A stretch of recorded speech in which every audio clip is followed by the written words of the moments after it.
Mama Elena threw her a look that seemed to Tita to contain all the years of repression that had flowed over the family and said, "If he intends to ask for your hand, tell him not to bother. He'll be wasting his time and mine too.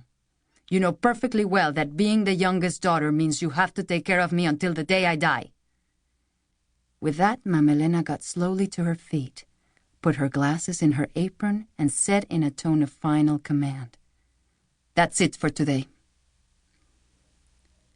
Tita knew that discussion was not one of the forms of communication permitted in Mama Elena's household, but even so, for the first time in her life, she intended to protest her mother's ruling. "But in my opinion—" "You don't have an opinion, and that's all I want to hear about it. For generations, not a single person in my family has ever questioned this tradition, and no daughter of mine is going to be the one to start."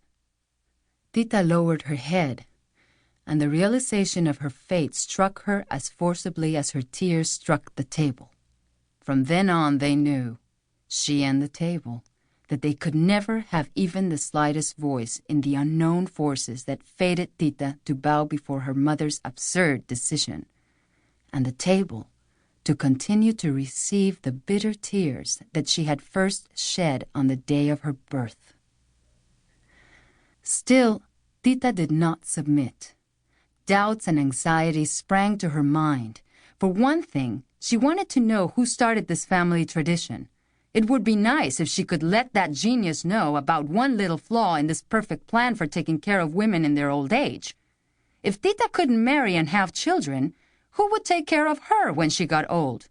Was there a solution in a case like that?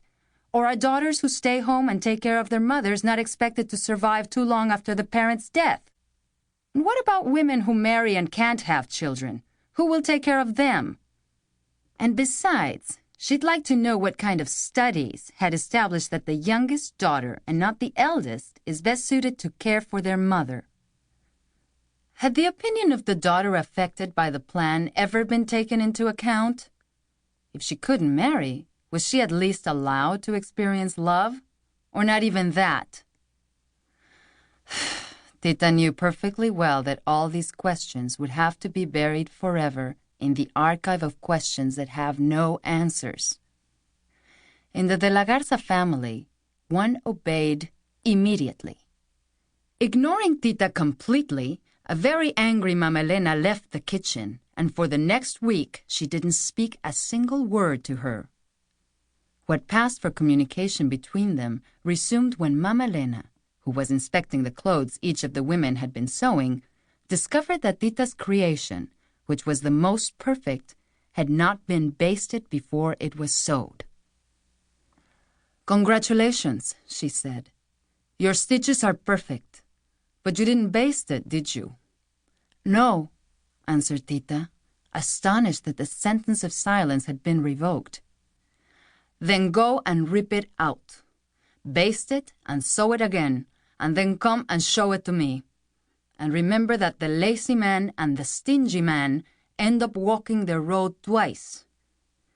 "But that's if a person makes a mistake, and you yourself said a moment ago that my sewing was—" "Are you starting up with your rebelliousness again? It's enough that you have the audacity to break the rules in your sewing." "I'm sorry, Mommy. I won't ever do it again." With that, Tita succeeded in calming Mama Elena's anger. For once, she had been very careful. She had called her Mami in the correct tone of voice. Mama Elena felt that the word Mama had a disrespectful sound to it.